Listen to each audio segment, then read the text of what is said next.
Hi, everyone. Happy Memorial Day weekend if you're in the United States, or, you know, just because this comes out on Memorial Day doesn't mean that you're listening to it on Memorial Day. But, it's Memorial Day as this comes out. It is May 27th, and this is episode 300, no, 232. My numbers are getting mixed up. 232, and I have an interview for you with Beth Barany.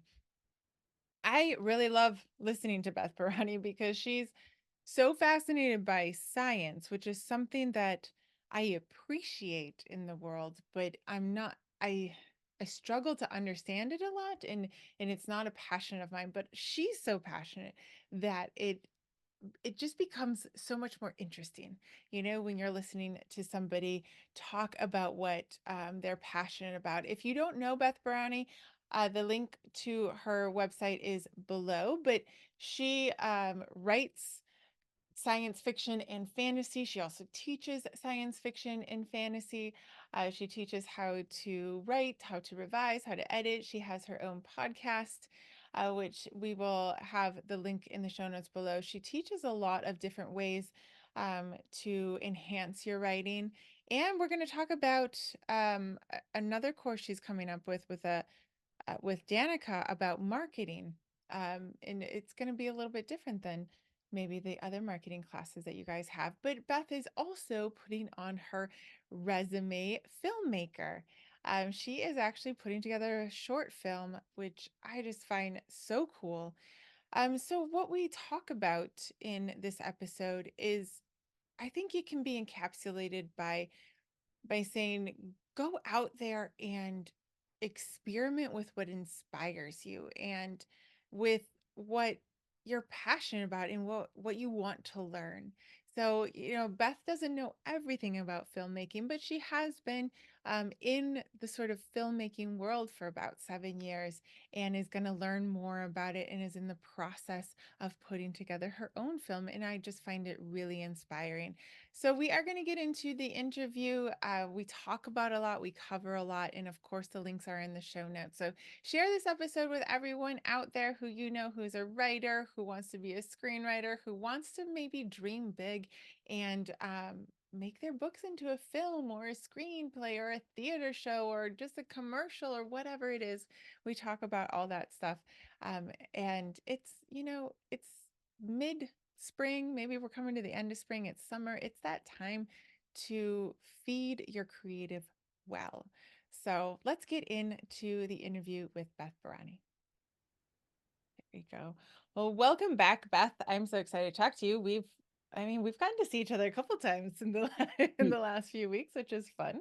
Yeah. If no one knows who you are, I've done a little intro for you, pre-recorded, but Mhm. would you give us a personal intro to who Beth Barany is? Sure. Gosh, I feel like uh, I'm curious about a lot of things, and I really identify as a storyteller, as a novelist, and now a filmmaker, and also a media maker. I really love, like, I have a podcast too. I love doing that, and I love Yeah, not just the audio component, but the video component too, right. obviously. And I'm daydreaming about making other things like a graphic novel series or multiple series, or, I'm thinking about stories in different mediums. In So different mediums. yeah, Do you really. draw? Mm, You'd be uh, working with somebody? yeah, I'd be working with someone. I, Yeah. I I did the storyboards for my film. I know we're going to talk about the film. Just fun. It's Yeah. not meant to be pretty, or it's not gorgeous, but it's recognizable. Other Yeah. people can look at it and go, "Oh, I see what you mean." I think Yeah. that's really fun because you're actually exploring different avenues for your creativity. And I think sometimes when we identify first as novelists, and sometimes we can get stuck there, and it doesn't Mm. feed us Mm. as much. And it's okay to go look at Yeah. other stuff, right? Yeah, yeah. I love the visual medium. I actually doodle a ton, and which are just like very free form and things like that. And when I'm stuck with fiction, I like to go to the visual medium, either paintings or film and TV. But I also Right. love sculpture. I love mosaics and murals, and I'm very inspired by the natural world and take lots of pictures of flowers in the Yeah, neighborhood, but also street views. And I love the juxtaposition of how our cities are built. I live in a city, and the visual appe- approaching things visually, uh, and how humans have created our environment also right. inspires me. So, I mean, that's just one of the angles of inspiration. Also, music and dance, and I guess you could say Yeah. all the art forms. Very artsy forms. But I think Yeah, I mean, you're a science fiction and fantasy novelist, right? So like you yes, have to, I wonder if we don't feed ourselves with those visual mediums, could our imaginations kind of run into a wall? for Like you have to sure. feed that, right? Totally. And I also feed my imagination with science. Mm-hmm. And I listen and watch a lot of YouTube. And I love to hear about the latest engineering projects. Uh, Airplanes, they're building like supersonic jets. And of course, everything to do with space. I'm deeply fascinated with all the new upcoming rocket companies and everything, space stations, and so and so wants to be the first orbiting hotel, which is awesome because my these first four books in my sci-fi mystery series take place in an orbiting hotel. That's so funny. It's a Oh my space gosh. station hotel. Yeah. I And mean, now, yeah, it's like almost a possibility, right? Like 50 years ago, people were like, "Oh, that's, dreaming." And now it feels like, no, it could happen. could happen. I mean, the ISS, the International Space Station, has been up there for 20 years, Right. orbiting. And, the Chinese have a space station. Russians used to have one. Like having a space station is not out of the realm of possibility.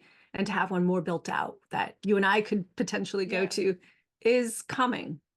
Yeah. Yeah. That's so Yeah. cool. It's like our world, I think it's important to have novelists, honestly, because a lot of what I think we take that serious science stuff and put it into what ifs, right? Yes. And Yeah. probably push the scientists to be like, yeah, what Mm-hmm. if? And we Mm-hmm. kind of work in this like balance of constantly challenging each other. I think so. I'm very inspired by science. Scientists have been very inspired by the Star Trek world, for example, is one big one. But others, Arthur C. Clarke, he talked about the space elevator, and there are people working on how to create a space elevator. I'm in Yeah, touch with them because I that's put space elevators into my story, and they're like, "Ooh, come to our conference and talk to us about your books." And so I haven't decided yet, oh, but that's so yeah, fun. But yeah. that's awesome that there's kind of this bleed over that maybe we don't Hmm. think about it when we're in our offices all by ourselves.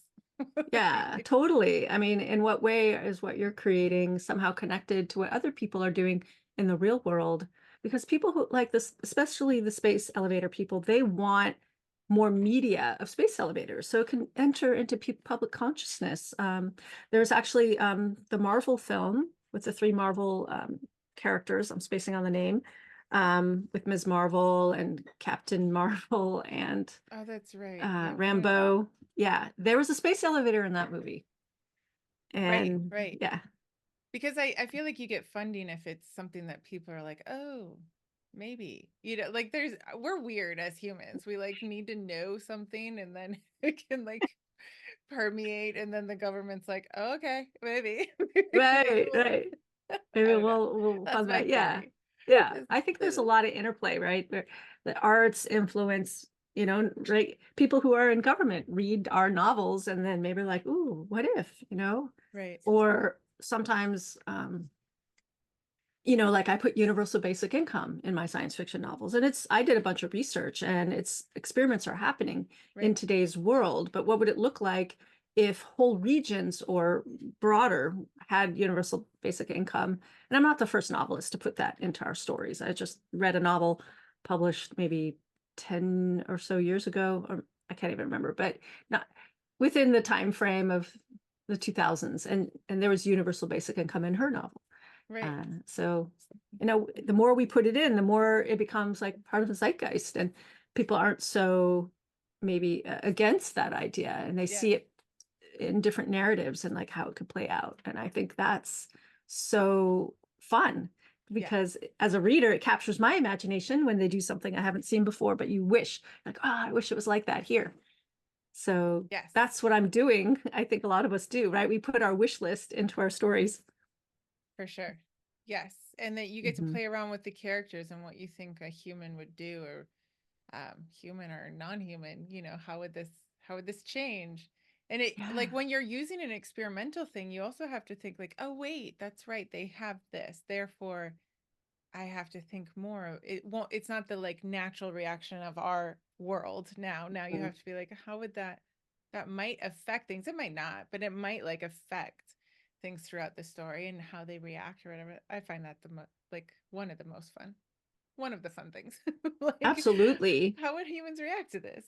Exactly. And that's something like I'm trying to create built environments in my story because this next Janie McAllister mystery is taking place on a new space station where humans and plants have more of a symbiotic relationship.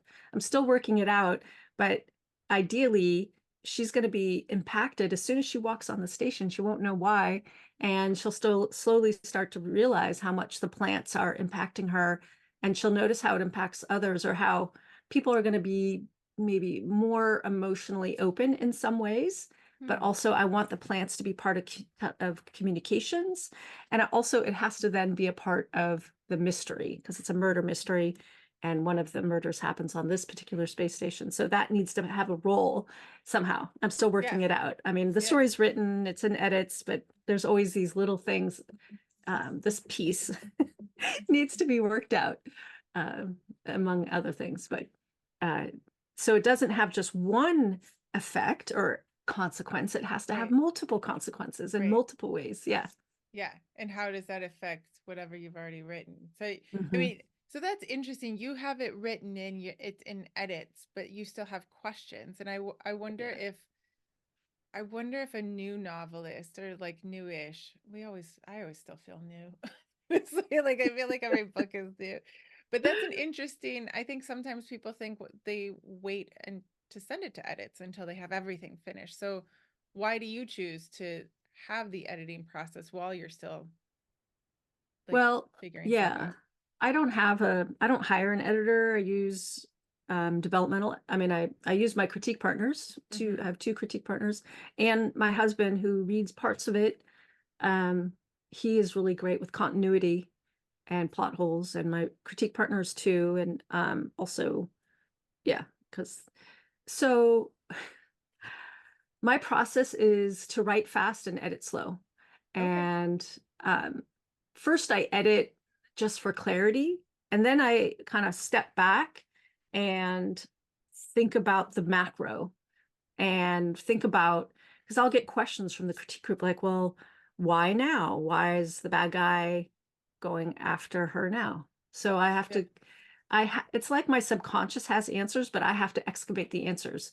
So then I can then Interesting. put little clues in the book. And I wrote these four books, the first four books in the Janie McAllister series.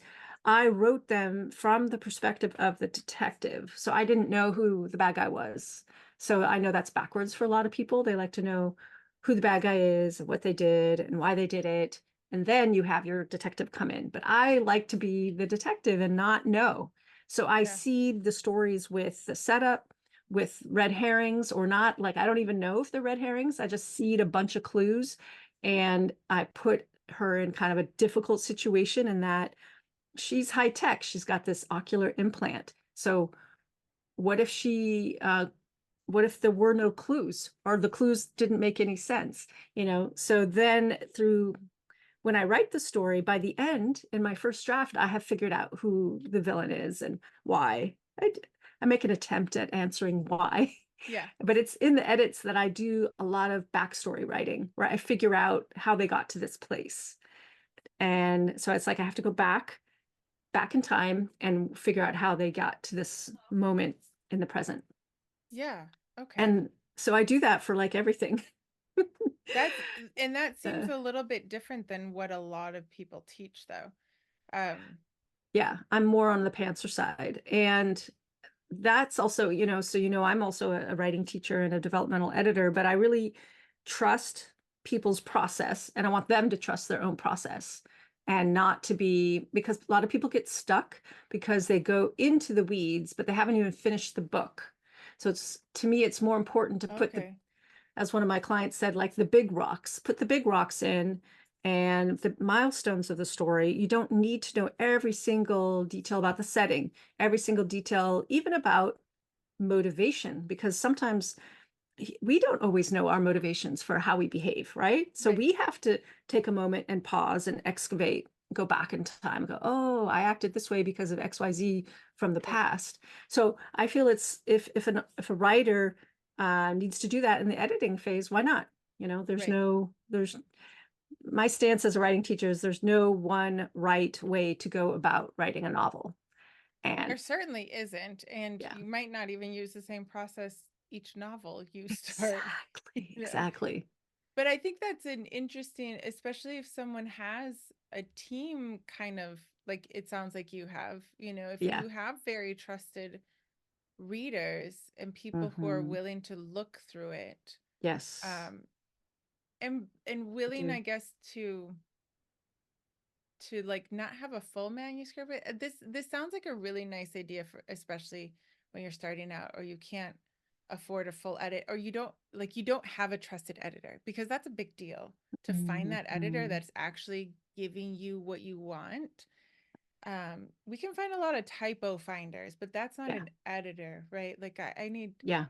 most of us need a story developmental editor, somebody that's going to ask you Mhm. questions Mhm. because I think even writing it several times, there's always going to be a question from a reader's point of view who hasn't read it yet. Like they will come up with something, which is great because then you can answer it or you Exactly. can leave it.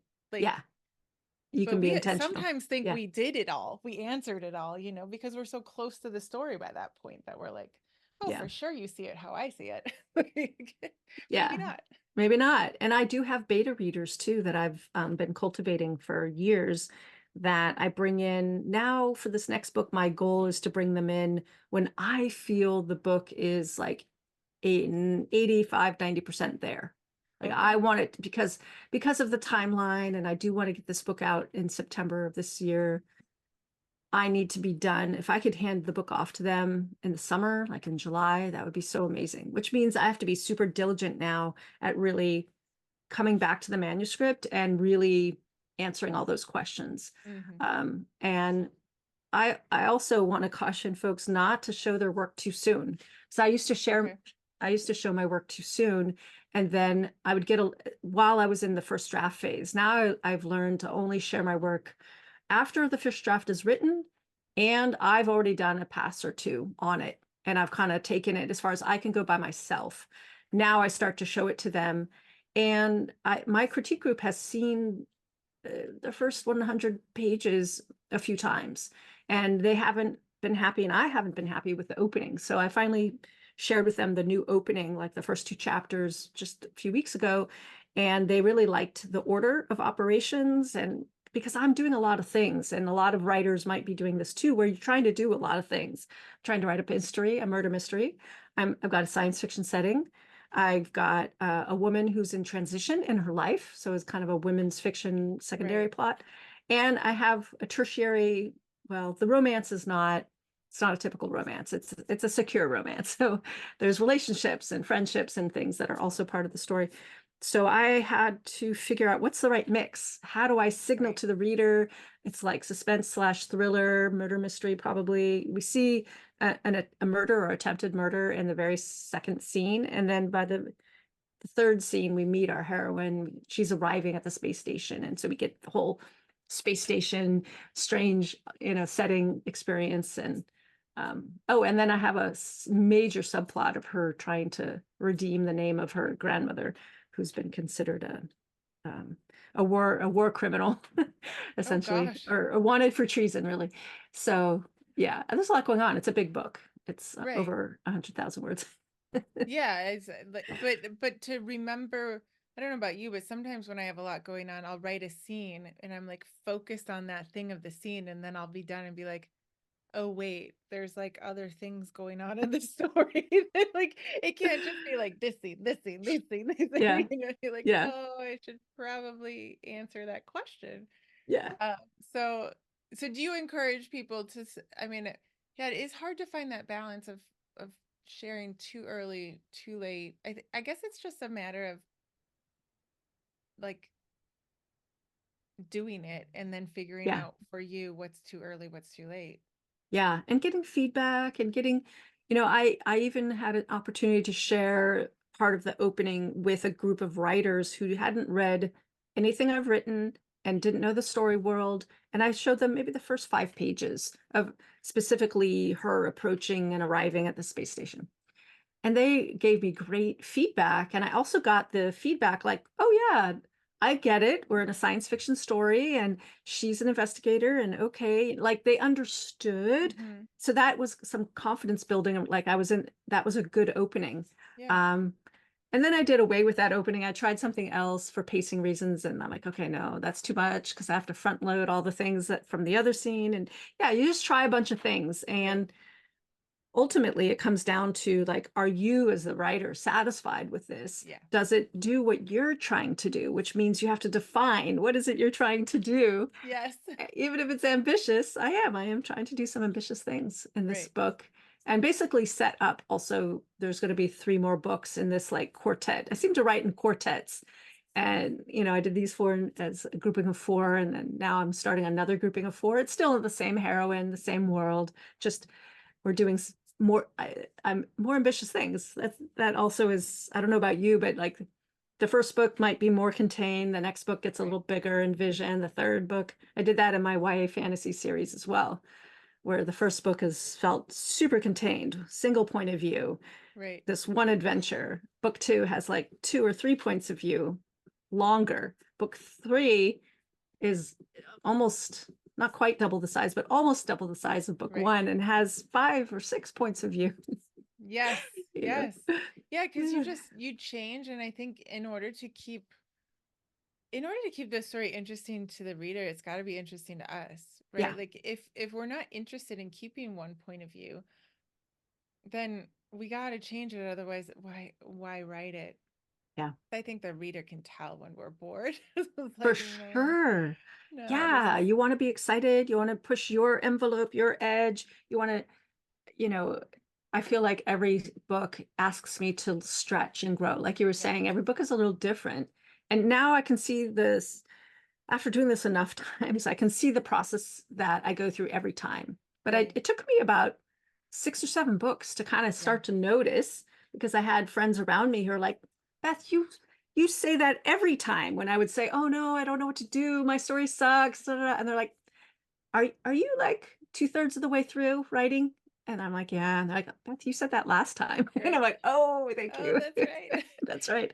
This This is is part of my so process. this is such a good reminder to not stay in your tiny little office closet. Maybe it's not tiny. I don't know. I always just envision my own. And to get out there and just to find those friends that are encouraging and the people that are are going to sort of see those habits because it's hard to Yeah. see it by ourselves. It is. I, It is. And some people are more can hold the bigger vision when you're down in the weeds. And I find that so helpful.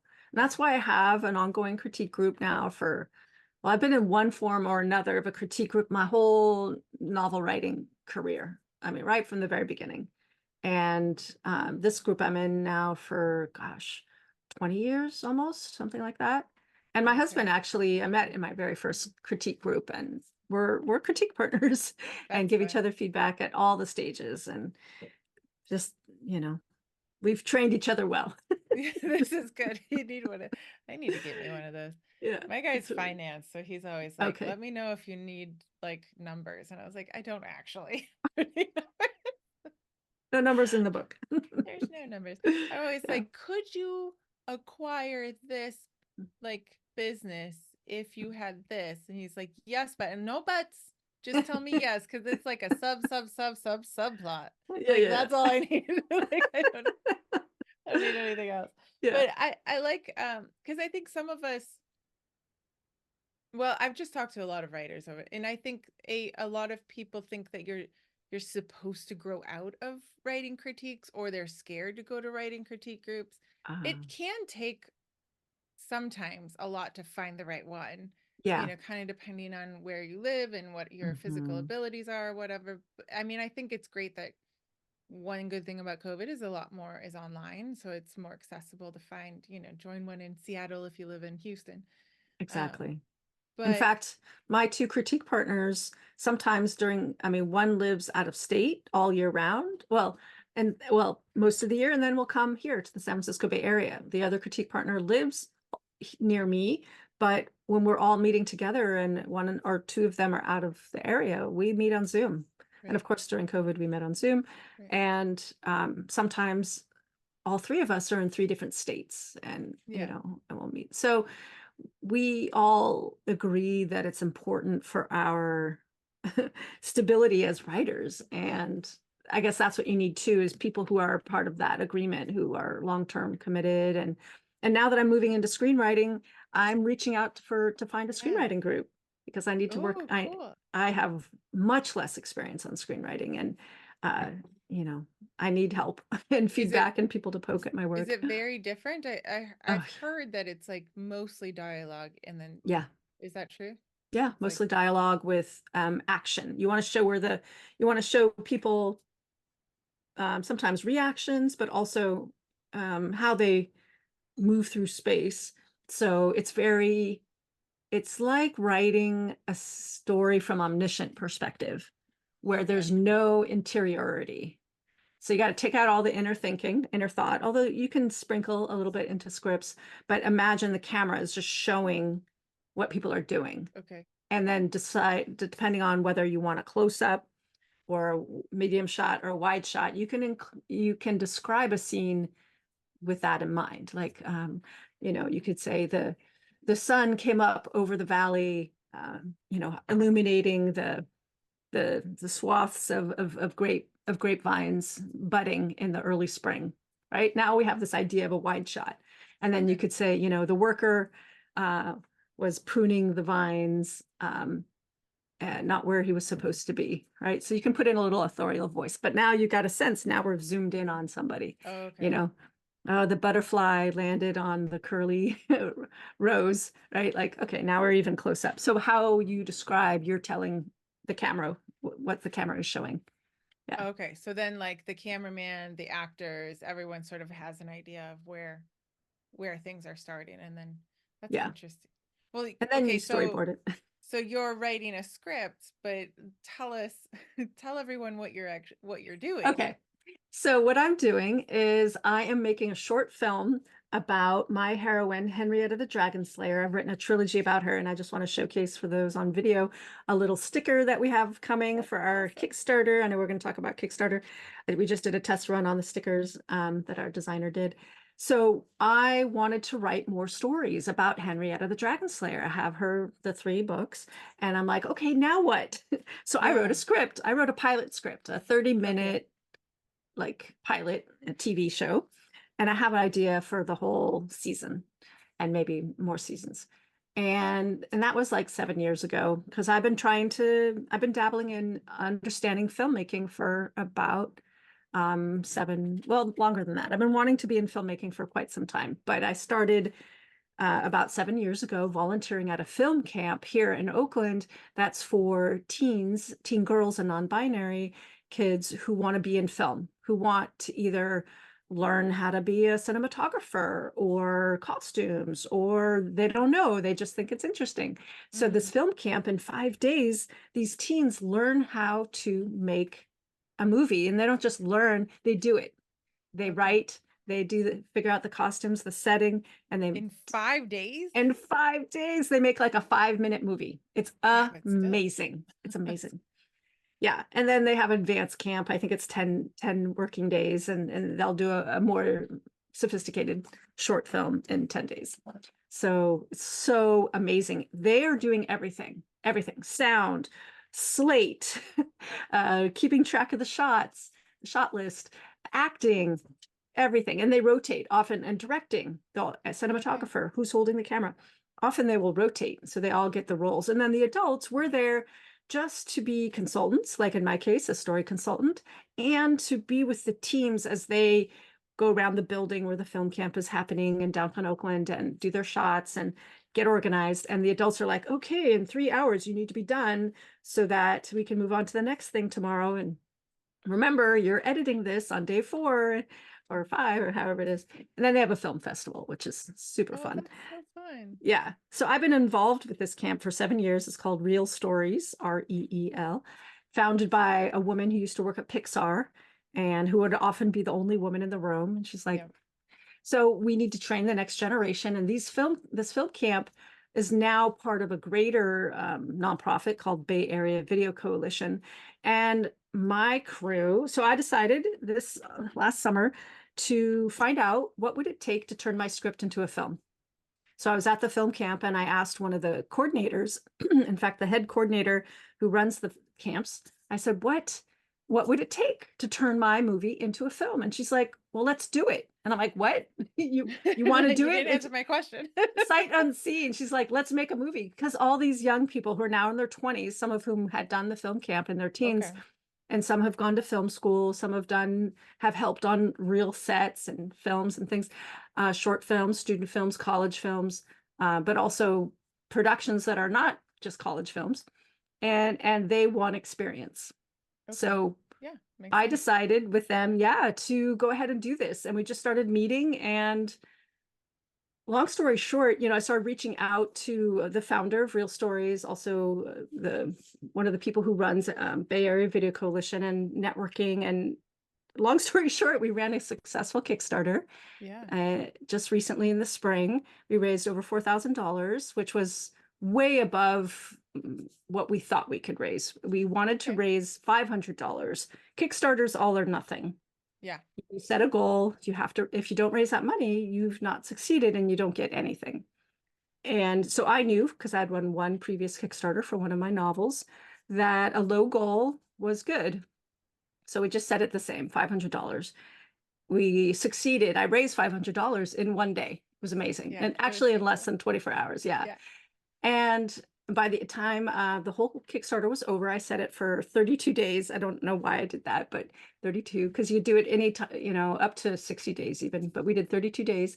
I'd raised a little over $4,000, 800% of my goal. Mostly friends and family, colleagues, but some strangers, which is Yeah. amazing. It's always so cool. So cool.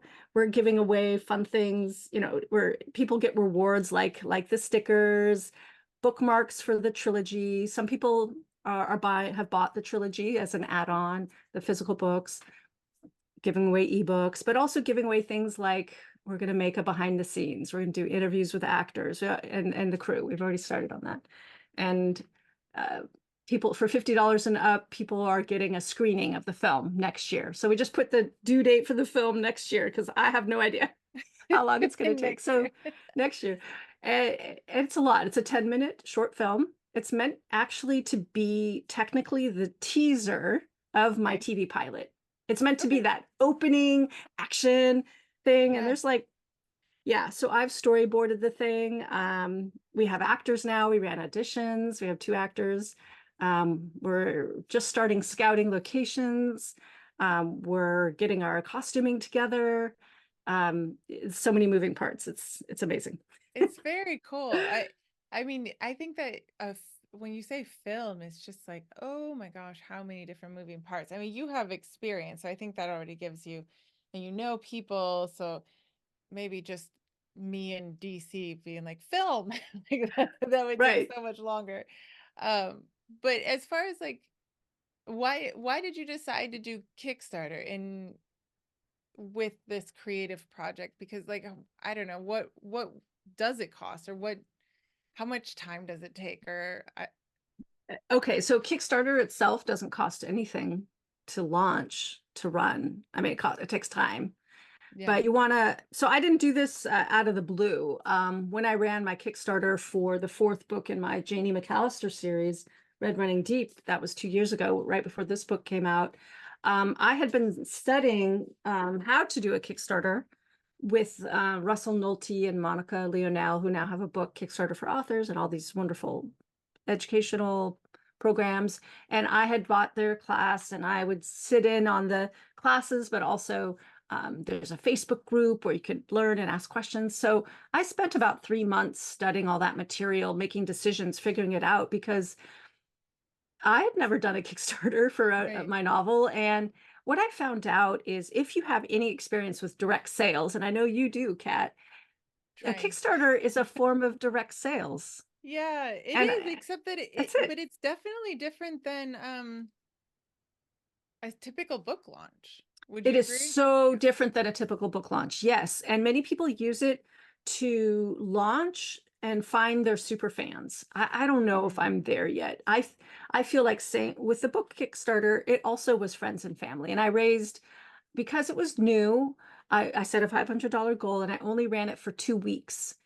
And I raised just shy of $1,500. yeah, If I had that's run it very for a whole cool. month, I probably could have made $3,000. Yeah, Who makes $3,000 in a book launch as an indie author? not Most of us me. don't. Most of us Like, don't. So you could say it was my most successful launch. So it yeah, is a form of a launch. And what do people get? You give people, now I'm not into the fancy print books with the silver lining and the hardback. Like a lot of people do that and they are way into it. And I think do that if you love yeah, but those kinds of books. you gotta earn a lot more money for those books. You do. And so So you have to love it. And what I yeah, noticed, like, I really appreciated what you did in your Kickstarter with giving away like little bracelets and things like that. Like, do what you can do. So right. my upsells were um, more because I'm a coach and a teacher and things like that. I think I'm like, I'll do a one-on-one, or I can't even remember what I did I was pretty modest in what people could get as rewards Yeah, but because I I think wasn't doing that's anything great. I fancy. Yeah. I think it's great. In fact, and to be fair, just to let people know, 2 years ago, these omni leather bound books weren't really a thing.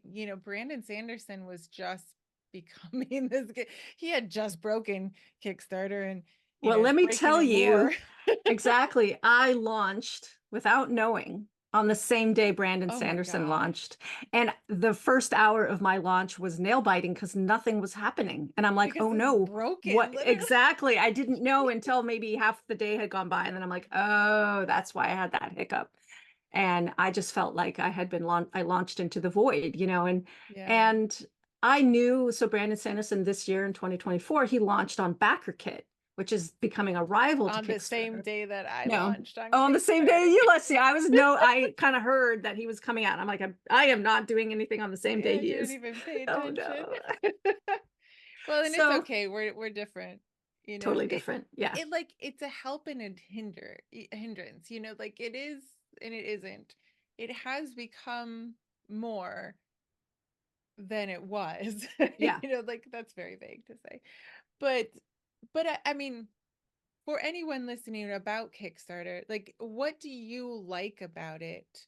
And what do you maybe not like about it or kind of wish was different or wish you would have done different? Because you've done two. You've Mm, done a book and then yeah. you've done a creative project like the The film. film. So Yeah. Well, I have to say, doing the film was such an eye-opening experience on Kickstarter because, well, number one, I already knew how to write a sales page.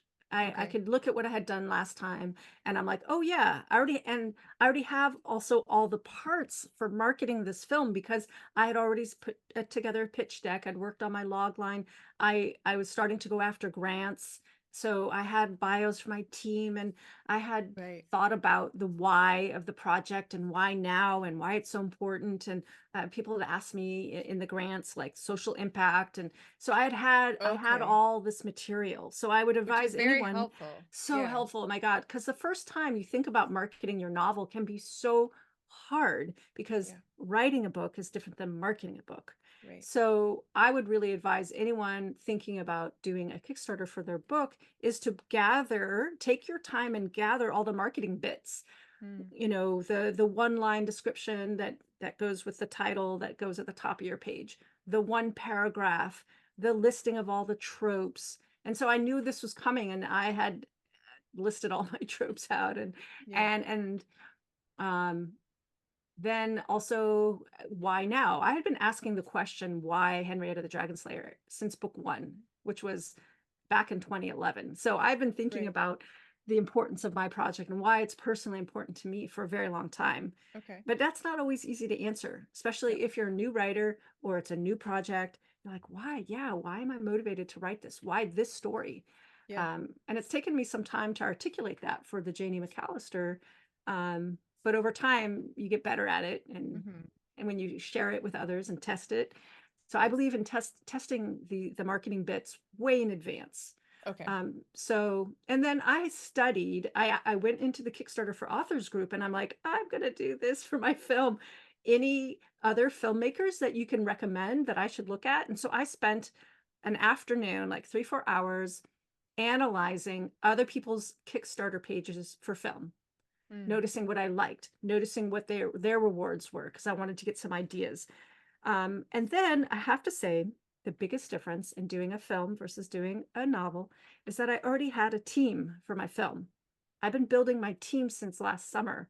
So when I decided to do a Kickstarter at the end of January, they just looked at me with big eyes because none of them had done a Kickstarter, and they're like, "Okay, Beth," like, because I'm Yeah. the writer, director, producer. It's like what I decide. They're like, "Okay," but they'll push back on the areas that they have experience on, but they had never ever done a Kickstarter, none of them.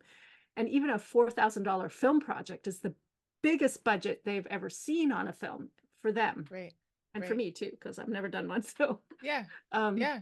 but I want to actually, we've done a budget, and the budget is like between 15 and $20,000. So this is considered a microfilm, and according to the film industry. But for all of us, it's the biggest It's a project big, we've ever worked on. it's a big number there. It's a big number, and I'm raising all that money. Like I've Yeah. raised 4,000. Now I'm going to go raise the next bit Yep. with charitable donations, which I'll have a vehicle to accept very soon. And I'm going to see if I can do some angel investing as well, Awesome. which to me feels a little more distant.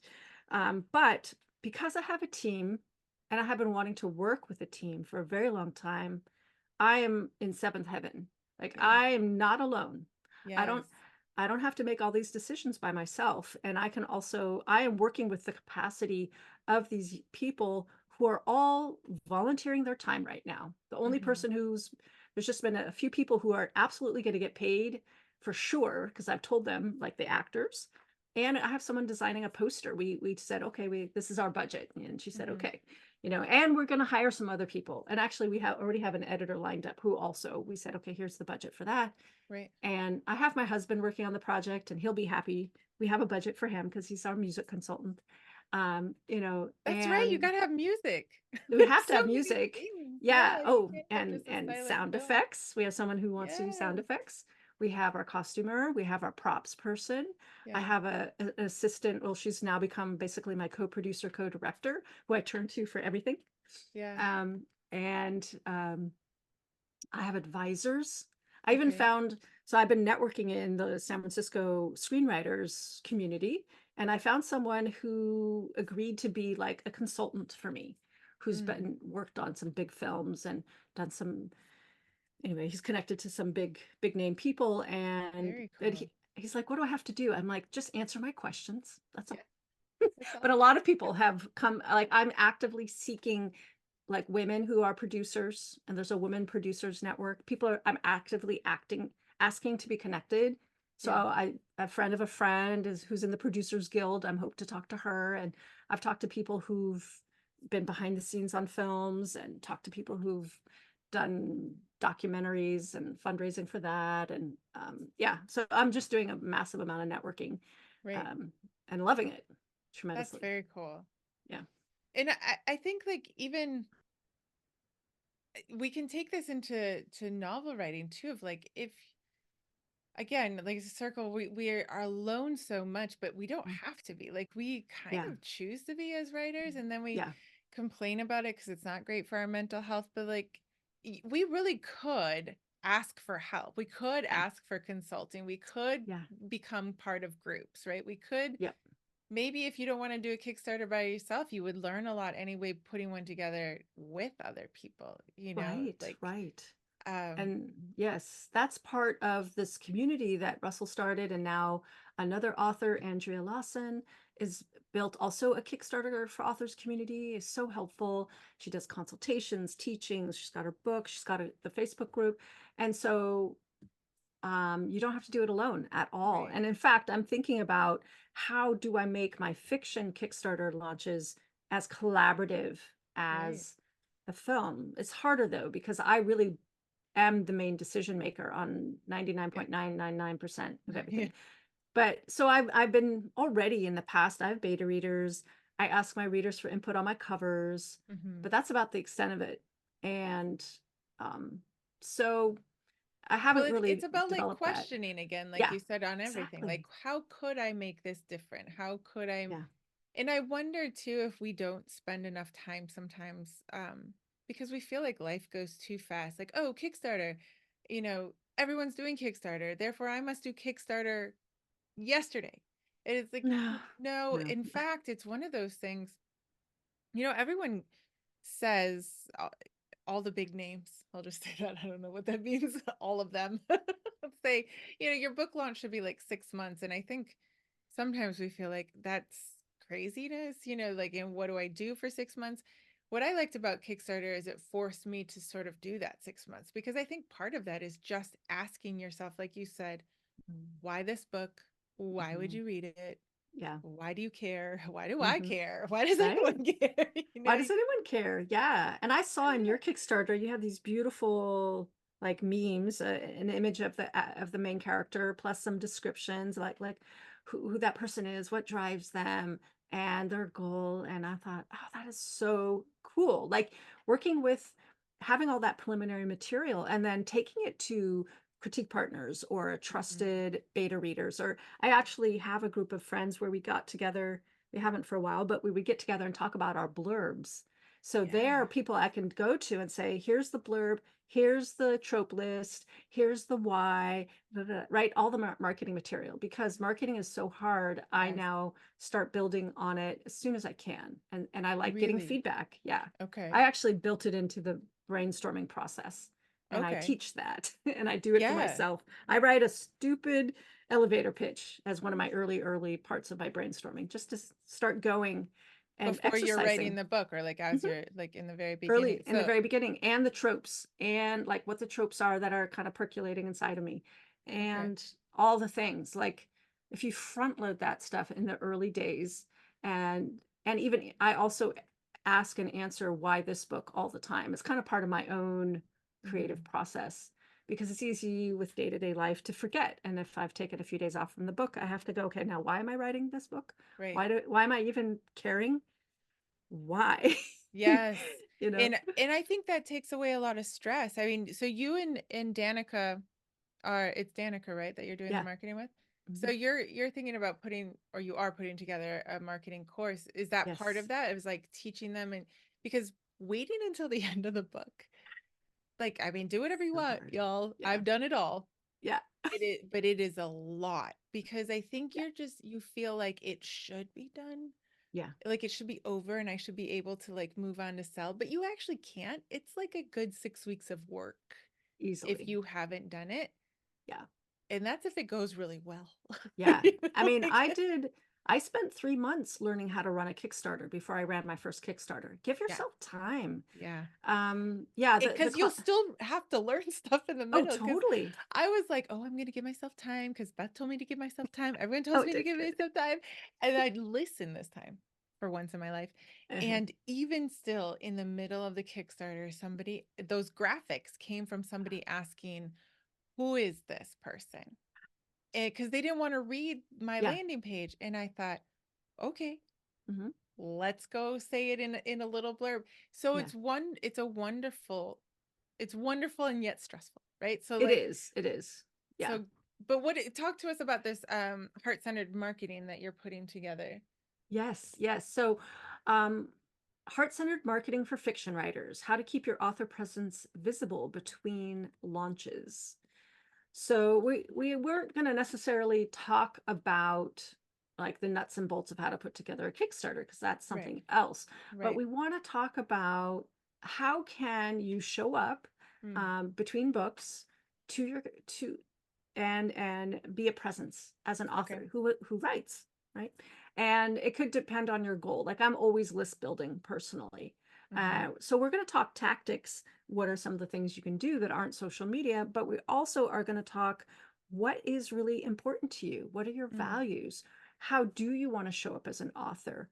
Who else can you be connected with, right? If you're coming from the heart, and it's primarily it's geared to romance authors, but all writers of genre fiction, and we're all writing emotional, you know, stories that fit some kind of trope, expectations, but then we want to exceed them, right? And give the right, readers an incredible, engrossing experience. So, how do you stay in touch with your readers during the in-between times? How yeah, do you make it be part of your creative process instead of a chore? yeah. That's a So big question right yeah. there. So it's kind of like knowing yourself, knowing what you need. I think it's I think of it as food. Like, what feeds Okay, you? okay, Most of us are fed by the fact that we have readers, yeah, isn't it? I mean, I yeah, don't write just over here. I write to give it, to right, gift this amazing thing that came out of me, or who knows where it comes from. So, how do we maintain a relationship with our readers? How do we cultivate connections? And then it all comes down to what it is that you as the author are fed by. And then how do we build that into your life so it right, becomes a routine, a habit, right. something that gives you like excitement and enjoyment. Yeah, that And you feel yeah. like you're that it's easier, I guess, because everyone, the consultants, you know, I mean, when I say them, the kind of people who are ahead of the game, and you would probably say the same to a newbie of like, don't just email them when you have a new book coming out. Hmm. And that's good advice because nobody wants to feel like they're, kind of being used as go buy my book. Hmm. On the other hand, it's hard to answer the question, well, what do I tell them? And what are they Exactly. interested in? What do I Yeah. feel like? And maybe for some people it's really easy if they're very personable or very open, but many Hmm. people want to keep, a private life versus their Hmm. writing life versus like, Hmm. do you guys even care? And Hmm. sending out a newsletter can sometimes feel like you're just sending it to the void. Like during COVID, Exactly. when all the screens would be blank and you're talking and you're like, is anyone listening? Anyone there? Exactly. So we'll talk about author persona for the Mm, people who feel like they need to have like a character who is them, but isn't them exactly, who gets to be the voice they use when okay. they do their marketing. Yeah. How do you decide who that is? How can that help you shape what you want to share about? Nice. And so we'll do some processes, and we'll do little Yeah. exercises, and we'll have hand worksheets and everything, because I think the thing we all crave the most, I know I do, is I want feedback. I want to Right. know, did you love the character? Right. What do you want more of? Because Right. what I have found is when I ask my readers what else they want, they're like, whatever you got, Beth, whatever you got, like just give it to us. Like readers aren't Faster. writers. Yeah, exactly. When I told them that book 5 would be more than a year late, one of my active beta readers, she's like, no, and I'm like, "Ugh, it's But just I'm the way giving it's you a going to be." film. Well, yeah, I mean, 2 years ago, book 4 in my series came out. Since then, Yeah. I realized, oh, no wonder my sales have dropped. I haven't released a new Oh my Janie book gosh. I or a new know. piece of fiction at all. And I'm like, Right. okay, It's a lot. yeah, You're always sort of trying to do, well, you're doing a lot of things. I think in yeah, lots of writers are trying to do a lot of things and yeah. to make sure that their creative well is still full. So when is Mhm. this marketing class? Is this going to be a live class? Is this going to be It's a gonna, yeah, we're gonna run a live class hopefully at the end of May of 2024. It might be in June. I'm we need to another one of my workshops just got shifted, so I might have to change the date for this because Mhm. I need time to create it and market it. And then after that, it's going to be an evergreen class in my little online suite of classes. Yeah, that's So awesome. yeah. So should I just send them over to Beth Barany Yeah, for that? bethbrownie.com. Sign We'll up do for the that. newsletter to be notified about the upcoming classes. Yeah. And then do you teach other things during the summer? Do you sort of wait till the This, fall? well, really depends. This year, so I am doing I'm going to be participating in Wanna Write Romance that Sue Brown Moore is running in June of 2024. So we're going to be talking about character development Mm, and bringing in some of my NLP toolkit, neuro linguistic programming, and helping how do you design a character arc that is tailored to romance, the romance beats, and how do Nice. you do it in a way that's from the inside out, which is my specialty. So I'll be doing that in June. And then July we're filming. So I've kind of just blocked off July. I'm like, Yes. it's a short shoot. It's like a 3-day shoot, but I'm gonna take the rest of July to like decompress because there's a Yes. lot building up to that. Yeah, and then I'm teaching an in-person thing in September, and I think I have an online thing in the end of the year at Lewis's community about Okay. editing, I think. That's all that's lined up so far. But I'm open to collaborations. And that's the other thing I've decided my entire business needs to be oriented to collaborations. So if Right. people want, and that's what I've been doing actually all this time also, is I go into other people's communities like yours, Kat, and I teach my Yep. courses. I used to run my own online school, but now I don't. But my courses are still going to be archived, and Right. eventually people can have access to the things I teach Because live. you have amazing courses and I have a lot of uh courses that are in the archives right now while I yes. switch over to Thrivecart. Yeah. Oh man, moving software too is a big deal. Yeah, But mostly people can find you at bethbarany.com and they that's can right. find your podcast there if That's they're especially right. if they're sci-fi and fantasy. Hmm. I'm not, but I listen to it off and Oh, on, and thanks. I'm always like, yeah, I can apply that to mine too, because Yeah, yeah. you have such a different way of looking at characters and the character Mm. arc. Um, so I enjoy that point of view and that perspective. So people can find I'll have the links in the show notes, Okay, honestly. that's great. Yeah, and the But blog, and yeah, yeah, I have all the things start at bethbarney.com, including I think the yeah, even my fiction, you can find it through yes, there. Yeah. that's so cool. And if you guys want to it are you going to put anything on like social media or anything or your newsletter about the film, or is that Oh, going to be more like absolutely. okay? Yeah, I'm constantly sharing tidbits about it. And actually, the film has its own Instagram Ooh, let's put that up at, there. yeah, at Henrietta Film. But I'm Nice. cross promote. I mean, and right now it doesn't have its own email list, so I'm promoting it via my author list to the readers as well as to my writer list. Under the Creativity Sparks Yeah. coaching teaching hat. Yeah. So Yeah, I'm that's not very shy. cool. I am not shy. I talk about. No, it's so I much share the fun. process, and yeah, super fun.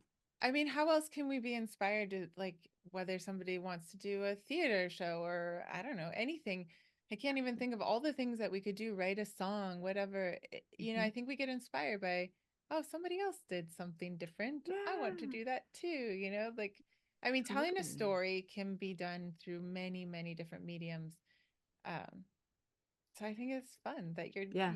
I'm so excited. I'm like, I get to be part of a film. Like I'm just Yeah, the person on the sideline looking, I but that's know. the fun of And people, it. yeah, people tell me, and my supporters and my friends for the Kickstarter, they're like, oh, it just makes me happy that you're making a movie. And because I too am super excited, and I think it's just amazing to be behind the scenes and like make this thing.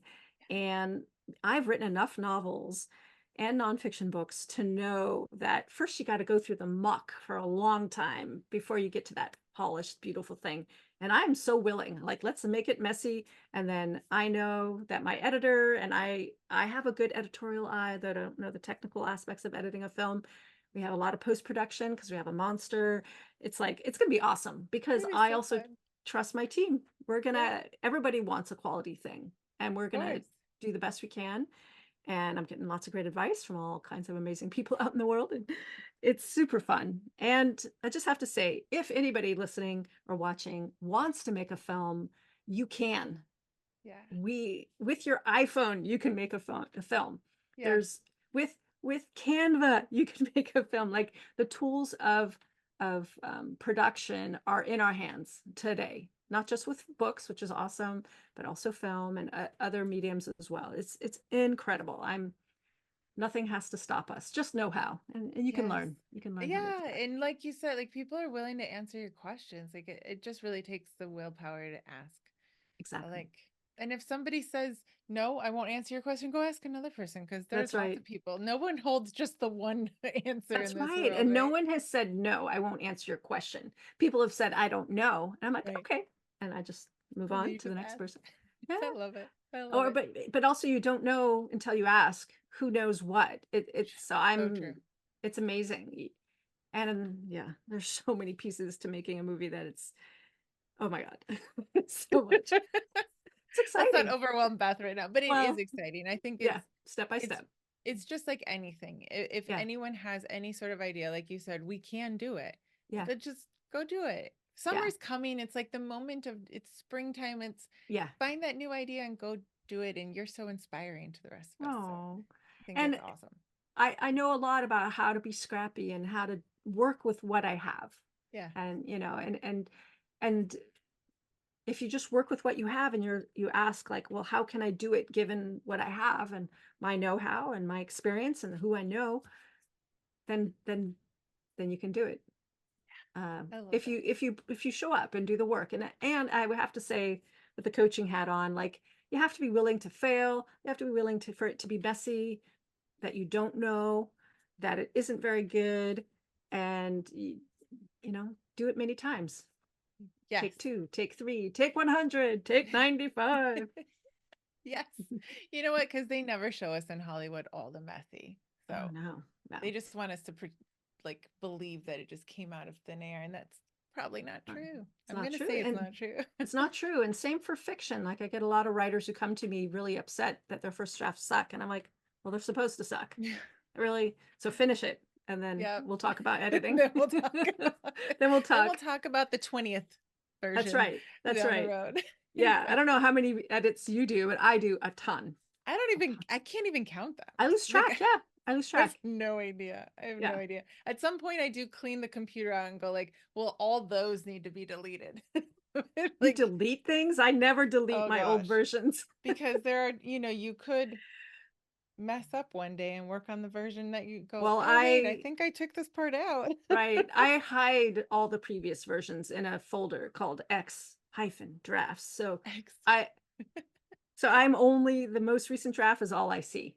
There you go. But I like Yeah. to keep them because recently I wanted to figure out when did I start working on Henrietta the Dragon Slayer as a novel. And I could figure it out like it was 2003 or 2004. It Oh was wow. amazing to me. Yeah. You Um, must be very good at archiving. I am. I used to work in a library. I must have been an archivist in a past life. I like to archive. You're gonna have to teach a course on that at some Okay. point. And version control. I know a lot. I learned Version how to do control. version control from somebody else. But yeah, version control, really important if you want to Yes. keep track of stuff. Yeah. Many authors learn version control when they accidentally upload the wrong version into KDP. And There then you you go. learn, you fall on your face and you learn real That's right. fast. So Real it's like, fast. Yeah. I always say life is expensive. We learn our mistakes are expensive, but how else are we going to learn? Like exactly. that's how we learn. What is Exactly. it? They're Feedback. usually more expensive for the ego, Yeah. many of them, than anything else. So That's that's right. okay. That's Although okay. sometimes they cost money too, but not Yes, that they one. do. Yeah. Anyway, well, thank you so much, Okay. Beth, for talking to us all about this. I know Yes. we didn't even get to everything, so we're just gonna have you on again. Okay. Well, thank you so much, Kat, for having me. I really appreciate yapping and sharing and being excited about creative work. And I hope all of you listening stick with Kat's podcast. Lots of great creative people, and keep it up, keep going on your Keep creative going. work. Absolutely. Yeah. All right. Thanks.